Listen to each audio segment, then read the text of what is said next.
नमस्कार, मी स्नेहल चौधरी. आपण पाहत आहात LS मराठी. पाहूयात काही महत्त्वाच्या घडामोडी. शिवसेना वाढवण्यासाठी उठाव.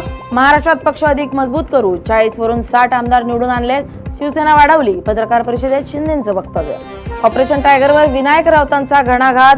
घोडे बाजार होत असल्याचा आरोप. गद्दारांना जनता धडा शिकवेल. विनायक राऊतांचं वक्तव्य. विधान परिषद निवडणुकीच्या निकालानंतर उदय सामंत आणि गोकुळ गीते मुंबईकडे रवाना.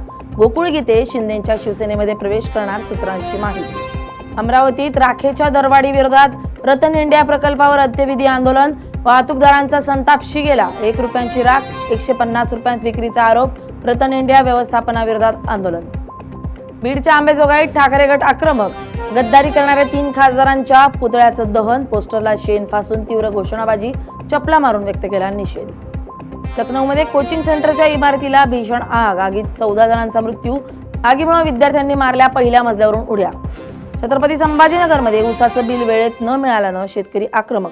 श्री संत एकनाथ कारखान्यानं थकवले शेतकऱ्यांचं बिल. स्वाभिमानी शेतकरी संघटनेकडून जिल्हाधिकारी कार्यालयामध्ये घुसून शेतकऱ्यांसाठी आंदोलन. बीड पाथर्डी मार्गावर हायवा आणि मिनी ट्रकची समोरासमोर धडक. मिनी ट्रकमधील चालकाचा जागीच मृत्यू. 1 जण गंभीर. बीडमध्ये वरुण राजाची हजेरी. उकाडापासून नागरिकांची सुटका. पाऊस बरसत राहावा, शेतकऱ्यांची अपेक्षा. जालना शहरात वादळी वाऱ्यासह दमदार पाऊस. पावसाच्या प्रतीक्षेत असलेल्या नागरिकांना अखेर दिलासा. पावसामुळे वातावरणात गारवा. या होत्या काही महत्त्वाच्या घडामोडी. पाहत रहा LS मराठी, सत्याची नवी दिशा.